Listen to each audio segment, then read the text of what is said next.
વર્ષોથી ગુજરાતમાં ભાજપની સરકારે ભયનો માહોલ ફેલાવ્યો।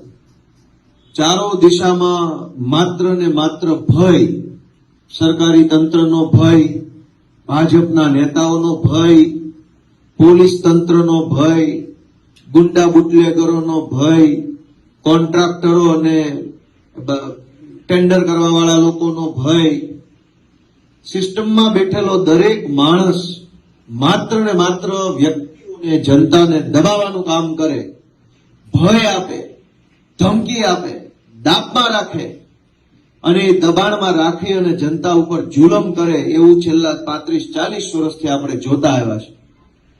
એક તબક્કો એવો આવ્યો કે આખા ગુજરાતની જનતાને એમ લાગવા માંડ્યું કે હવે આનું કાંઈ નહીં થાય, આ ભાજપને નહીં કોઈ હરાવી શકે, ગમે એમ કરો પણ છેલ્લે બધું હવે પછી ભાજપ જ નીકળે છે।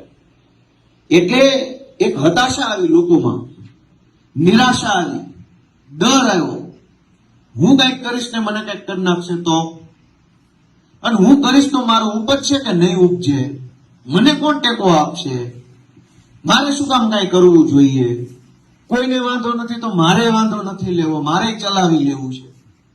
આવા પ્રકારે હજારો લોકોમાં એક હતાશા આવી ગઈ, એક નિરાશા આવી ગઈ અને નિરાશામાં હજારો લોકોએ કાં તો રાજકારણમાં રસ લેવાનું જ બંધ કરી દીધું, અને જેને રસ લેવાનું બંધ નહોતા કરી શકે એમ એ ભાજપમાં વયા ગયા।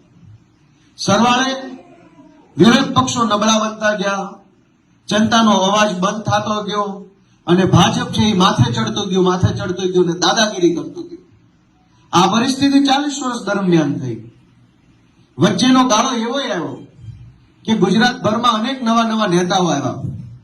આમ જનતાને એમ થયું કે હાલો ભાઈ આ કંઈક કરે એવો લાગે છે, હાલો, જેવા પાછળ લટક્યા હતા ભાઈ ગબલીને વયા ગયા। બીજો નેતા આવ્યો, પબ્લિકે ટેકો આપ્યો, એને દગો કર્યો, ત્રીજા આવ્યા, એને દગો કર્યો।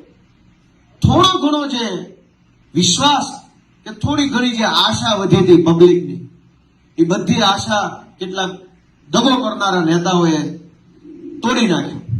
સરવાળે એવું થયું કે હવે તો કાંઈ કરવું જ નથી। એવા હતાશા ભર્યા સમયમાં, એવા નિરાશાના સમયમાં પબ્લિક એક બાજુથી કેટલું કહેવા માંગતી હોય અને એક બાજુ કશું જ ન બોલી શકે એવી લાચારી ભરી પરિસ્થિતિમાં વિસાવદરની જનતાએ ક્રાંતિ કરી, આમ આદમી પાર્ટીના ખોવડે કોડિયું કર્યું, પણ એનું અજવાળું આખા ગુજરાતમાં પહોંચ્યું। દોસ્તો,